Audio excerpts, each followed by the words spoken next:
Yes classes, online classes में आपका स्वागत है। हमने कल अलंकार का टॉपिक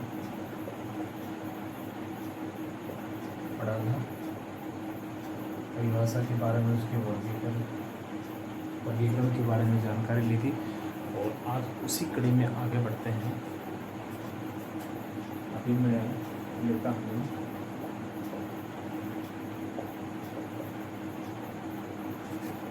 अलंकार का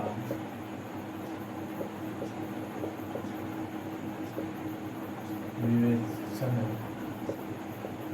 इतिहास। देखिए, विवेचन इतिहास है अलंकार का।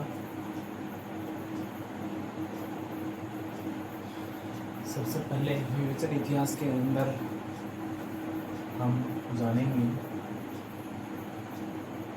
कि अलंकार का काव्य के रूप में प्रारंभ कब से माना जाता है। सामान्य जानकारी अपने को रखनी है।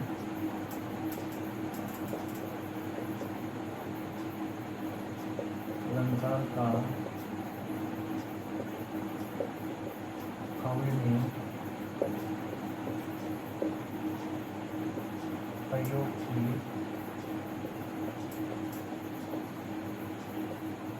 शुरुआत, ये प्रयोग की शुरुआत मैं बताना चाहूँगा आपको कि अपना एक आदि ग्रंथ हुआ है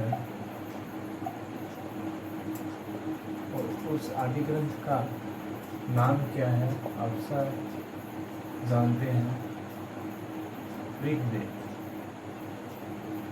ऋग्वेद से अलंकार की शुरुआत मानी जाती है और ऋग्वेद में भी इनकी मंत्रों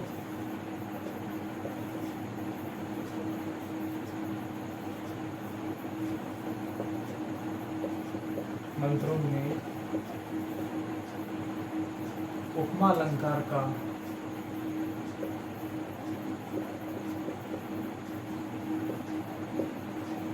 सर्वाधिक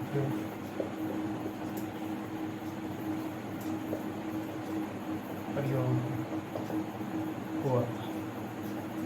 कौन से अलंकार का अधिक प्रयोग हुआ था? उपमा अलंकार का। और काव्य में शुरुआत कहाँ से मानी जाती है अलंकारों की? ऋग्वेद से, अपने आदि ग्रंथ जो कहा जाता है। इसके बाद में मैं आपको बताना चाहूँगा कि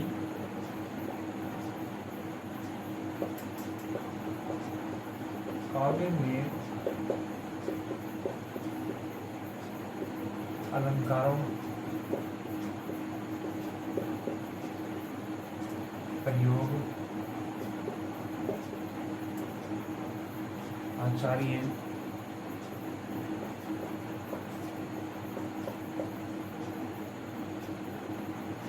भरत मुनि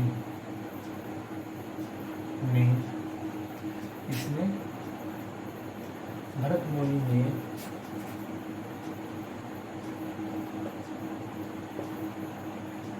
स्वरचित रचना, जिसका नाम क्या था? नाट्य शास्त्र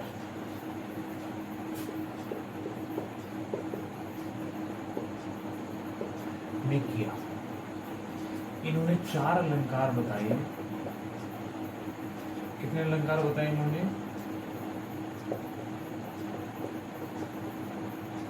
4 अलंकार बताए। और 4 अलंकारों में कौन कौन से थे? इन्होंने उपमा, यमक,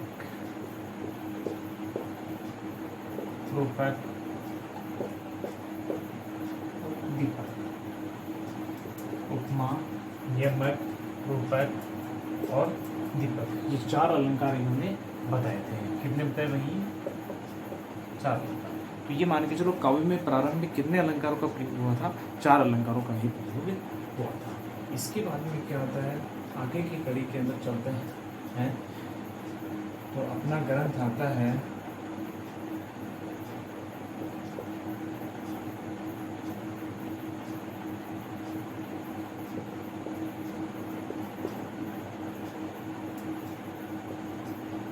अग्नि पुराण। अग्नि पुराण में अलंकार कितने बताए? 14 अलंकार। अग्नि पुराण में अलंकार कितने बताए? 14। 6वीं शताब्दी में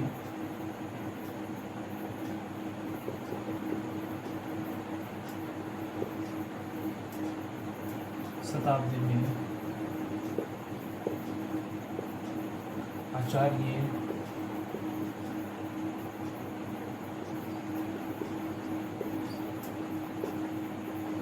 भामा ने कितने अलंकार बताए? इन्होंने 14 बताए। तो आचार्य भामा ने कितने बता दिए भैया? 38 अलंकार। भामा ने कितने अलंकार बताए? भामा ने 38 अलंकार बताए।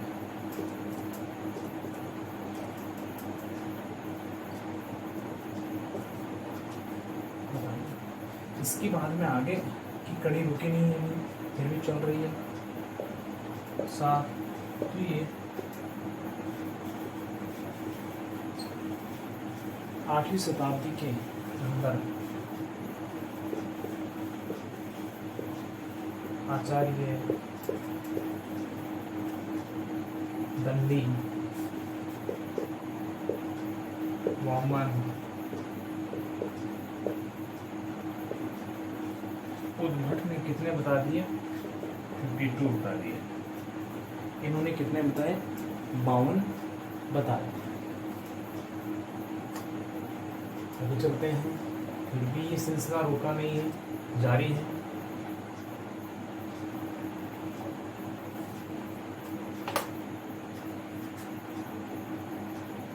सातवीं 8वीं शताब्दी तक अपन पहुंच गए हैं। फिर 9वीं शताब्दी में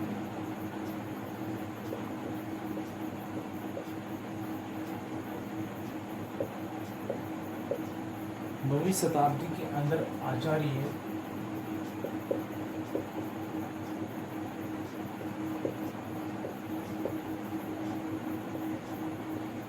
रूपेक ने, ये 52 तक पहुंच गए थे।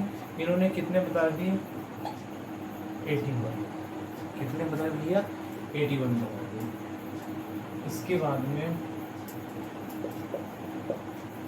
12वीं शताब्दी में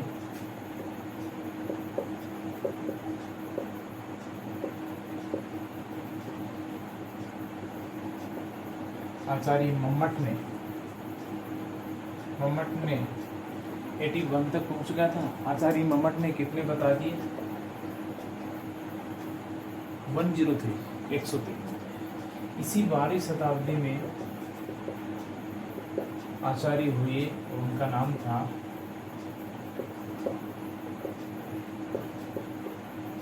पीयूष वर्ष जयदेव।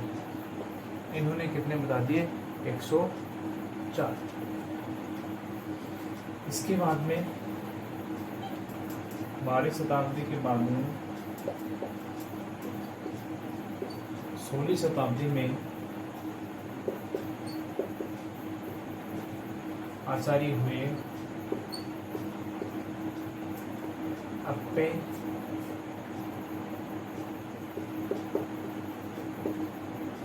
दीक्षित। और अप्पे दीक्षित ने को बताया 133, मतलब 133। उसके बाद में 7वीं शताब्दी में 7वीं शताब्दी में आचार्य हुए और उनका नाम था पंडित राज जगन्नाथ। क्या नाम था? पंडित राज जगन्नाथ। और इन्होंने, इनकी रचना थी, और उस रचना का नाम क्या था?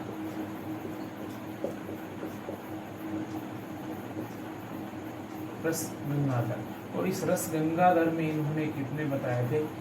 इनसे पहले 16वीं शताब्दी में आचार्य अप्पे दीक्षित ने 133 बताए। इन्होंने कितने बताए? 180, 180। यहाँ आकर के ये इतिहास रुक जाता है। किसका? अलंकार का।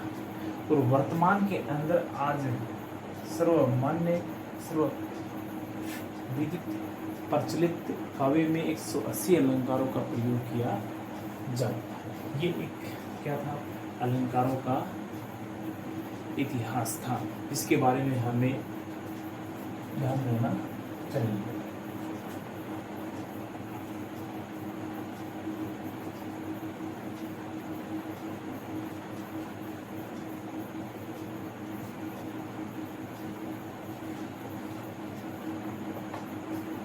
अब हम सबसे पहले अपने सिलेबस का जो अलंकार है वो लेते हैं, और उनमें कौन सा आता है, अनुप्रास अलंकार।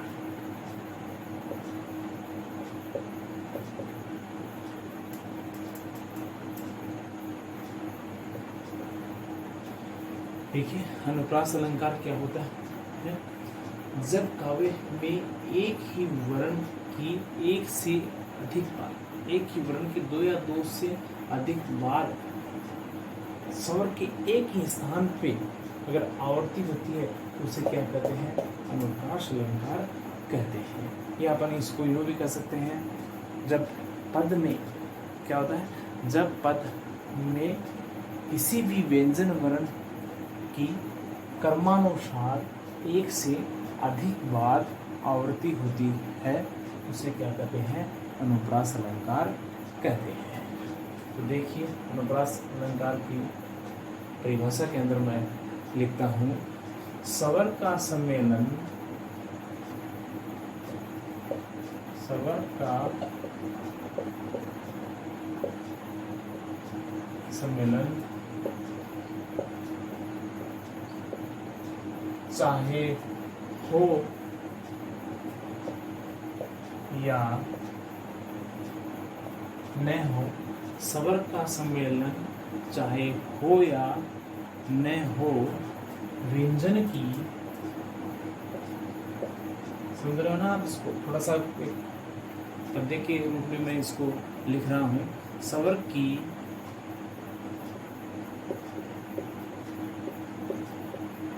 व्यंजन की समता मिले। स्वर का सम्मेलन चाहे हो या न हो, चाहे हो या न हो, स्वर का सम्मेलन, स्वर का मिलना चाहे हो या ना हो काव्य में, लेकिन व्यंजन की समता मिले, अर्थात व्यंजन की समता यानी कि समानता अपने को मिलनी चाहिए। वहाँ क्या होगा, अनुप्रास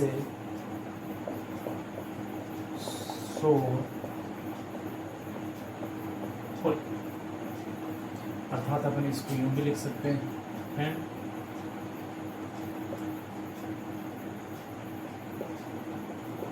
जब पद में किसी भी व्यंजन वर्ण की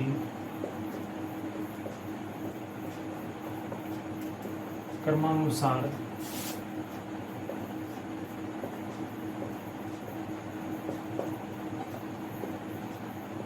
एक से अधिक, जब पद में किसी भी व्यंजन वर्ण की कर्मानुसार एक से अधिक बार आवर्ती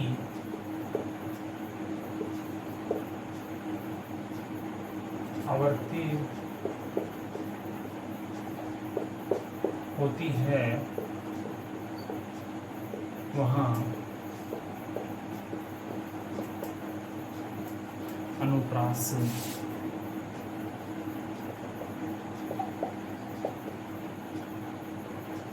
अलंकार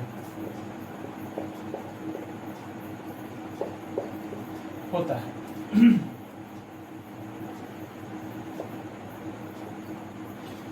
जैसे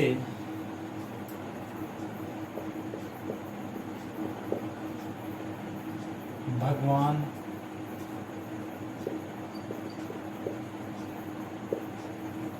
भक्तों की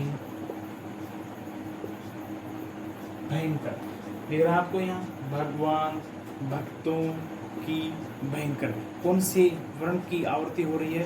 भय वर्ण की आवृत्ति हो रही है। भगवान भक्तों की भयंकर बुरी भीति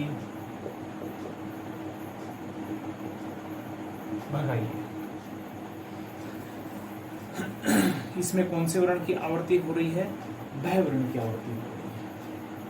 भय वर्ण, भय वर्ण, भय वर्ण, भय वर्ण, भय वर्ण, भय वर्ण। मैंने क्या कहा? अपनी परिभाषा में पूछ देगा, जब पद में किसी भी व्यंजन वर्ण की कर्मानुसार, किसी भी व्यंजन वर्ण की, भय आ सकता है, कोई भी आ सकता है व्यंजन वर्ण में, एक से अधिक बार आवर्ती हो, वहां अनुप्रास अलंकार होता है। एक से अधिक बार आवर्ती, आवर्ती का मतलब क्या होता है? आप समझ रहे हो ना? यानी कि प्रयोग होना, आवर्ती का मतलब प्रयोग होना। काव्य भगवान भक्तों की भयंकर घोरी भीति भगाइए, भय वर्ण की यहाँ आवर्ती हो रही है। अब अपन देखेंगे अनुप्रास अलंकार के भी उपभेद होते हैं। कितने होते हैं भैया? 6 का अनुप्रास होता है, वर्त्यानुप्रास होता है, सुरत्यानुप्रास होता है, लाटानुप्रास होता है, अंत्यानुप्रास होता है, यानी कि कुल कितने हो गए? 5 अनुप्रास अलंकार के 5 उपभेद होते हैं।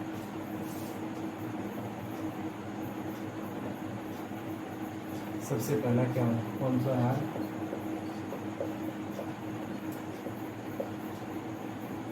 अनुप्रास। इसके बाद में दूसरा क्या है? वर्तेनुप्रास।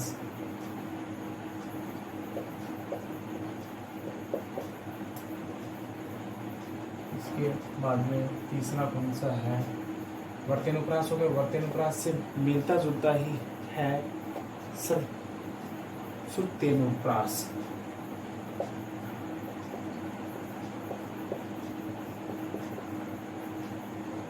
और इसके बाद छेकानुप्रास, वर्तेनुप्रास, सुरतेनुप्रास हो गया। उसके बाद में कौन सा आता है? लाटानुप्रास।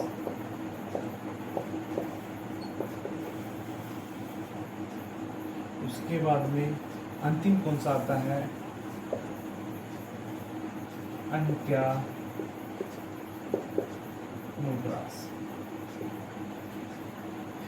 इनकी जानकारी हम कल के नेक्स्ट वीडियो में देखेंगे। टाइम लिमिट के अनुसार हमें यही और करना पड़ रहा है।